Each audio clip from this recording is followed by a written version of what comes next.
One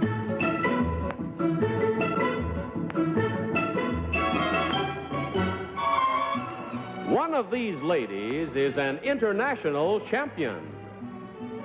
What is your name, please? My name is Winifred Chafe. My name is Winifred Chafe. My name is Winifred Chafe. Only one of these ladies is the real Winifred Chafe. The other two are imposters and will try to fool this panel. Tom Poston, Peggy Cass, Orson Bean, and Kitty Carlisle on To Tell the Truth with your host, Bud Collyer.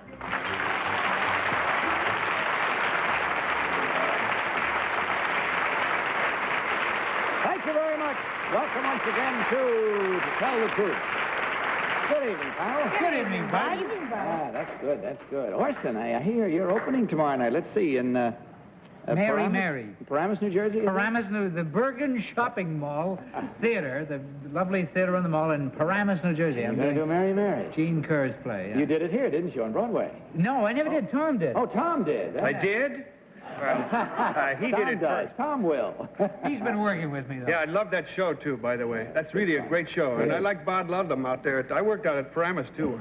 Tune in next week, friends, to find out. We're brought to you tonight by Winston Filter Cigarettes. Now, panel, please open up your envelope, if you will, and follow along as I read from my copy. I, Winifred Chafe, have been playing the violin since I was 9 years old. I started playing classical violin, but recently I have been fiddling for step dances and square dances. Last year, I entered a competition with 51 other country fiddlers from the United States and Canada. Each contestant was required to play a waltz, a jig, and a reel, all in 3 minutes. On the basis of technique, rhythm, and musicianship, I won the contest and thereby became the first woman ever to be chosen International Old-Time Fiddling Champion. Signed, Winifred Chafe.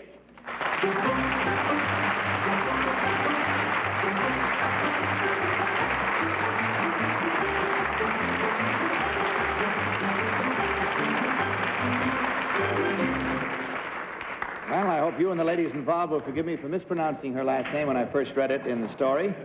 These three ladies all claim to be Winifred Chafe, and we start the questioning with Tom Poston. Tom? Thank you, Bud. I'd like to ask Miss Chafe, number one, what the name of this kind of fiddling is. What do they call this kind of fiddling that you do? Old-time fiddling. Anything else? Western fiddling, it can be also called. Anything else? There's one special name. Do you know number two, something that I'm thinking of? No. Do you know number three? Would you be speaking of the bluegrass? No, another name for this kind of fiddling. What about breakdown? Isn't that called breakdown fiddling? Number three, do you know who Johnny Frigo is? No, I don't. Do you know number two, Johnny Frigo? No, I don't. Number one? No, I don't. Sensational fiddle player from Chicago. What is that vibration called on the left hand of a fiddle player, number two? What is that called when... Vibrato? Is that what's called, number three? Yes. Thank you. Peggy Cass. Number one, how many strings on a fiddle? 4.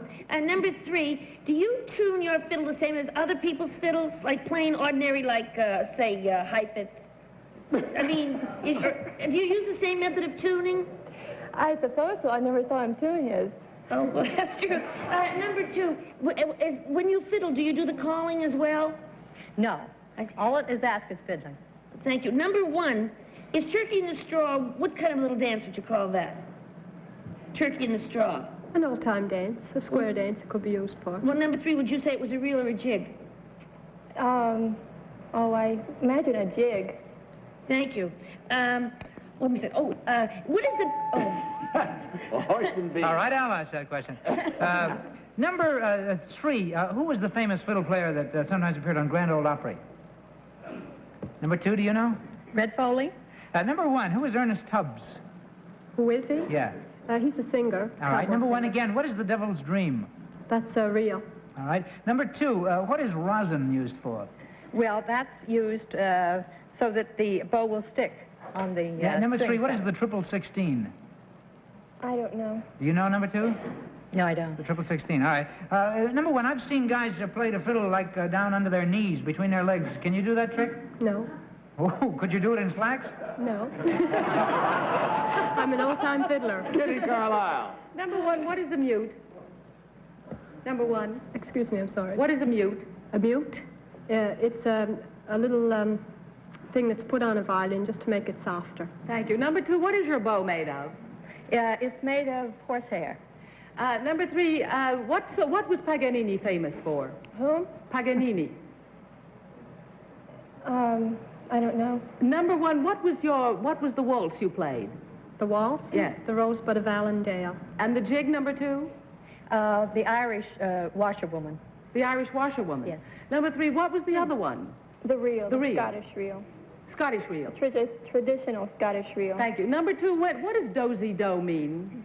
Well, that means going back to back with your partner. What does it come from? The right shoulder. Virginia reel. Okay, that's it. Time now to vote. Mark your ballots. No further time for questioning, just simply voting now, if you will. Without consultation, of course, and without changing once you have marked your ballot. Vote for number 1, number 2, or number 3. And our team of challengers will receive $250 for every incorrect vote. Are they all marked, panel? Yes. All right, Tom, for whom did you vote? I voted for number 1. They say that fiddlers are kept so busy that they don't get a chance to drink. She looks pretty sober to me. Peggy Cass.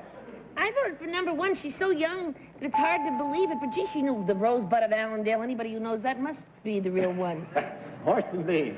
Well, number 1 looks like she has nimble fingers to me. Ever since I toured the Klondike with Sam the Trained Flea. What did you play? Well, I used to dress him before he Oh, I see. If you've ever dressed a trained flea with mittens on, you'd know about Oh, really? Kitty Sorry, I got Carlisle. it. I voted for number 2. She was holding the violin and the bow as if she were a real pro.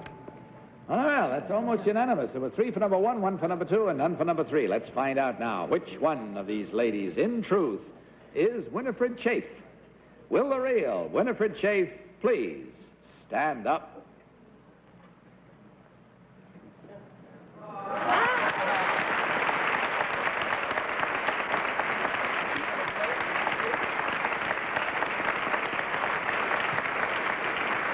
Winifred has consented to play for us the traditional Scottish reel with which she won her championship. Winifred, do-si-do, and away we go.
I don't believe there's anything more difficult than playing a solo on a solo instrument without any accompaniment. And she did it brilliantly. We thank you very much for that. Number 2, what is your real name and what do you really do? I'm Laura Mills, and I'm district chairman in the New Jersey State Federation of Women's Clubs.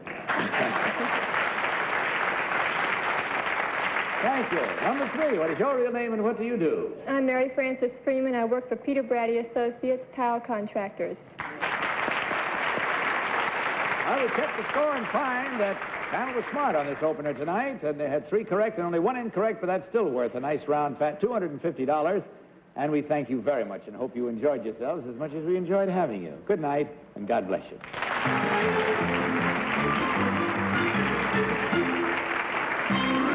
And the panel will be back at it in just a minute, right after this film. Let's meet our next team of challengers.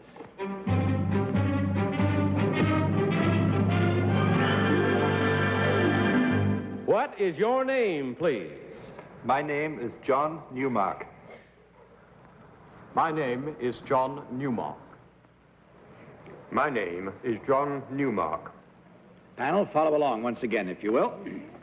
I, John Newmark, and my identical twin brother, George, have a most unusual hobby. we trap and collect such creepy, crawly creatures as snakes, insects, and lizards, and donate them to the London Zoo. We started collecting when we were 7 years old. Since then, my brother and I have supplied the zoo with some 300 specimens from 4 continents. The tools of our trade include nets, cotton bags, plastic boxes, cake tins, vegetable strainers, umbrellas, and the glass tubes that toothbrushes come in. We have increased the population of the London Zoo with rhinoceros beetles, pygmy rattlesnakes, lubber locusts, mud skippers, royal pythons, imperial scorpions, and black widow spiders. Signed, John Newmark.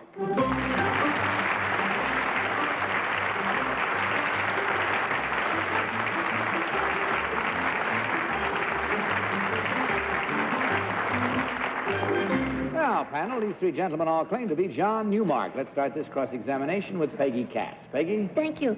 Number 2, do they have royal pythons around London?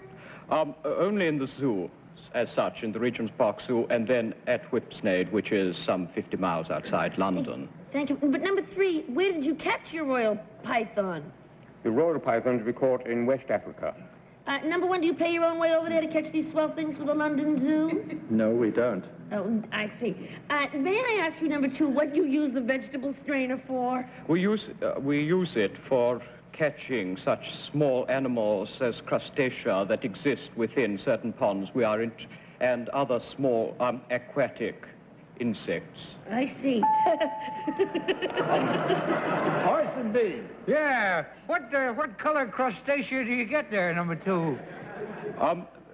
They are of various sorts, as you most probably know, that the common, shall we say, the popular color or the concept of crustacea is pink. However, they exist in virtually every shade, including... Yeah, I was just talking about that the other day. Number 1, the gaboon viper. So called because he bites you in the... It's a terrible creature. Where is he found, the gaboon viper? Do you know? Yes, he is found almost exclusively in West Africa. All right. Number 3, what color is a slug? A slug, a brownish sort of a color, sluggish. Shocking thing. Number 2, all right. Kitty Carlisle. Number 2, you said the popular conception of the crustacean is pink. What color is the shrimp before he's boiled? It is normally pink and white. Really? Yes. Papa went well. Number 3, what is the most dangerous thing you have caught? I would say a black widow spider. Number 1, can a black widow spider kill you? It most certainly can. Number 2, does a scorpion kill you? No, not necessarily, unless, of course, you are not particularly resistant to toxins. Thank you. Number 3, what did you use your umbrella for, except for the rain, of course, in West Africa, catching the gaboon? I held the umbrella under bushes and then tapped the bushes with a stick, and all the little creepy crawlies fell into the umbrella.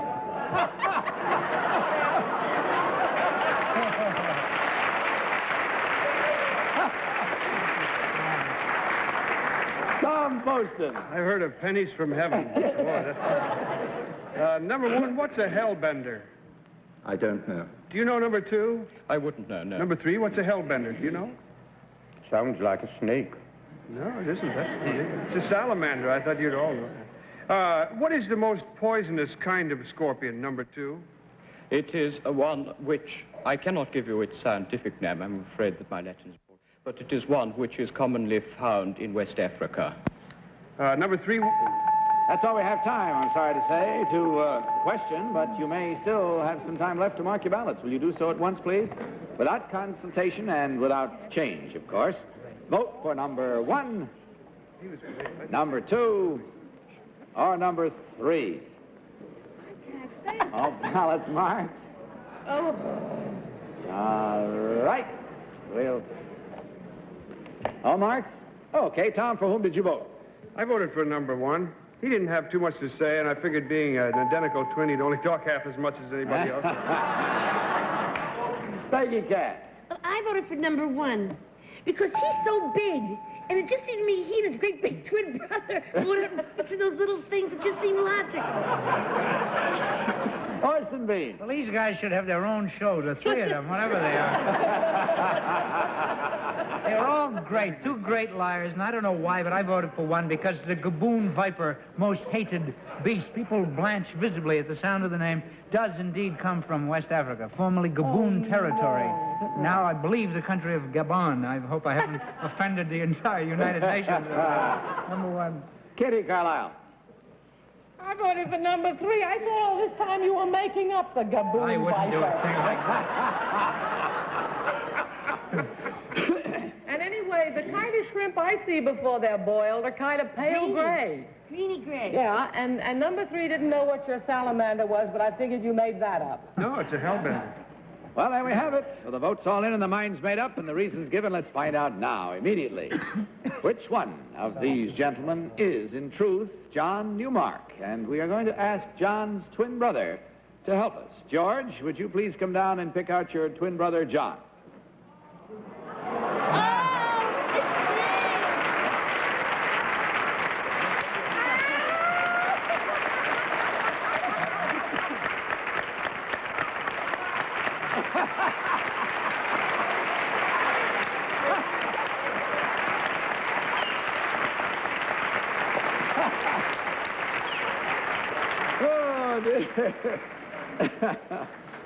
Well, George, let me ask you, since we haven't had a chance to chat with you, do you find this all equally interesting? I mean, is it sincerely a hobby of yours as well? We are identical twins. Of course. I shouldn't have asked that question.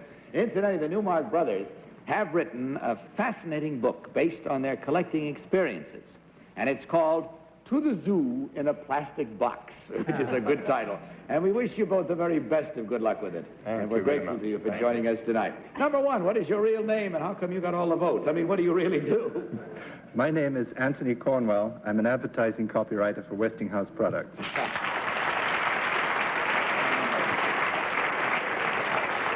And number 2, what is your real name, and what do you do, sir?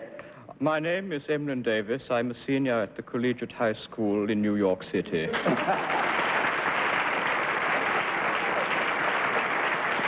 Well, in checking the score, we find there were 3 incorrect votes, and that's a solid $750, gentlemen, for you to divide. We thank you very much for gracing our show tonight and hope you enjoyed it as much as we did. Good night.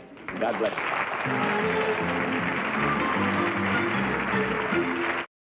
you. Let's meet our third team of challengers.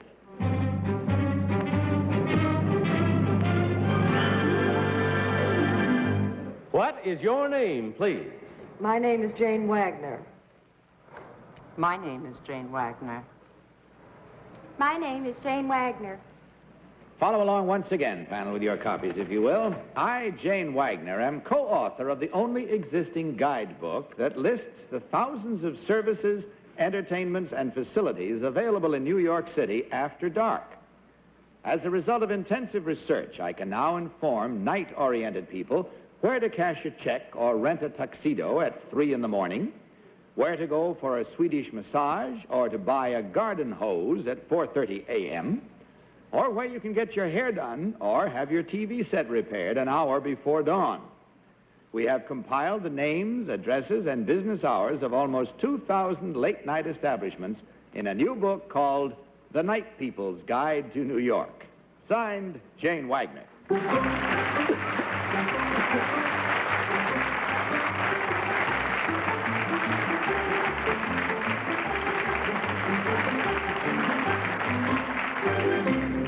These 3 ladies panel all claim to be Jane Wagner. We start with Orson Bean. Orson? Thank you, Miss Wagner. Number 3, have you been staying up late long? I mean, you look fairly young. How old are you, dear? 26. Oh, my goodness, all right. You live well, I see. Where can you go to a Turkish bath? I mean, not you, me. Or us, or anybody at 4 in the morning, say. Luxor. What? Luxor. Luxor's bath, all right. Number 1, do you know where you can get a cake decorated while you wait? A cake decorated while you wait? After 11 p.m., I don't think you can. All right. Number 2, what time does the last movie go on 42nd Street? Oh, about 3 o'clock, probably, 3 o'clock? because they close by 4. What are the names of some of those... Kitty Carlisle. Didn't say. Ladies, whichever you are, you're filling a crying need. How many drugstores, number 1, are open after midnight in New York City? Well, it's Kaufman's on the east side. But I mean in general, how many, without naming them? Oh, I would say perhaps 5 or 6. Number 2, where can I get my garden hose fixed at 4:30 in the morning? At James Coletti's in Washington Produce Market. Number 3, is there a hotel where people can sleep during the day who work at night without being disturbed? I'm sure there are, but I don't know the names of them. There's a crying need, too. They started doing the floors. Yeah. Tom Poston. Say, that's right. Do you know, number 1, is there a hotel where people can sleep in the daytime and won't be disturbed by cleaning and so forth? Well, anyone if you wear earplugs. Oh, well. Number 2, or if you're deaf, right? Thank you. Number 2, who is your co-author, may I ask? Well, we had approximately 20 people working with us. Oh, I see. I thought you'd co-authored it with one other person. A multiplicity of co-authors. At least. That means more than one. What about number 3? If I wanted to get a music lesson, say, at 4 in the morning, a piano lesson, how would I go about getting a piano lesson at that hour? You'd leave New York, I'm afraid. And go where? Elsewhere. I can prove you're not here. Peggy Cass. Thank you. Number 2, what is Larry Matthews? A hairdressing salon. Is it open all night? The one on 57th Street is. Thank you. Number 1, where is a restaurant that's open all night in the Seagram building? The Brasserie. Thank you. But number 3, why would anyone want to get a tuxedo at 3 in the morning? I mean, then it's over, right? I mean, why? No, it's only just beginning. Well, sometimes for a sad event, say a funeral, which will be held the next morning, people come in. Oh, I see. Oh, dear me, I wish I hadn't even mentioned that. Right, who's Gene Shepard, number 1? I beg your pardon? Gene Shepard. Oh, he wrote the preface to the book. And he's a night people. That's all the time we have, I'm sorry to say. Mark ballots, please. Mark them at once without change, without consultation. As before, of course. Vote now for number 1, number 2, or number 3. You've all marked your ballots. All right, Tom, for whom did you vote this time? I voted for number 3. At least she had the guts on this show to tell me to get out of town. Nobody said that. Peggy Cass. Can't be 3. She looks so young. If she was up all night like this at 26, she couldn't look like that. So I voted for number... Oh, well, I don't mean it's number 1 who I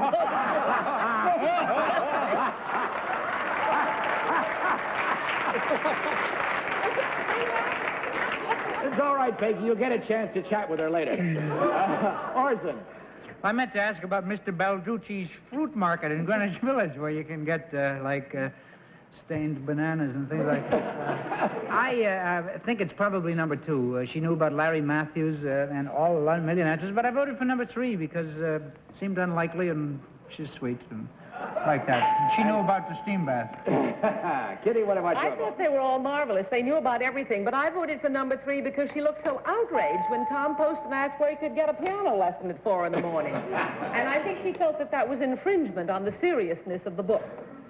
Well, that makes it 1 for number 1, 3 for number 3. Let's go with that and find out right now which one of these ladies, in truth, is Jane Wagner. Will the real Jane Wagner please stand up?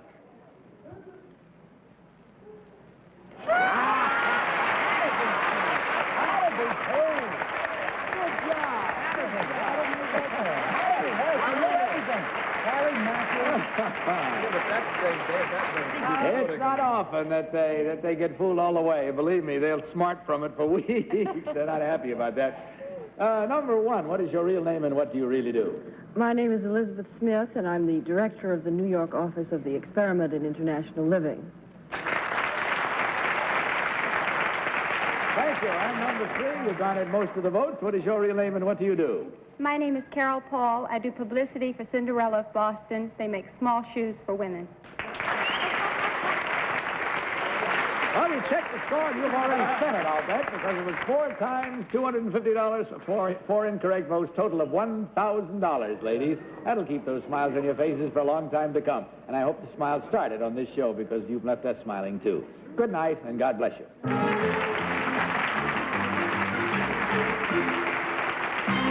Right now, let's take time out for a brief film. Back in a minute. Now we have time for tonight. Good night, panel, and thank you. Good night. Good night, bud. Good night for Winston. Don't forget to join us next week at the same time, and of course I'll see you tomorrow afternoon on the daytime show. In the meantime, don't you forget to tell the truth. Bye. To Tell the Truth is a Mark Goodson, Bill Todman production. Foley puts the I've Got a Secret panel in a pickle with a puzzler. Next on CBS.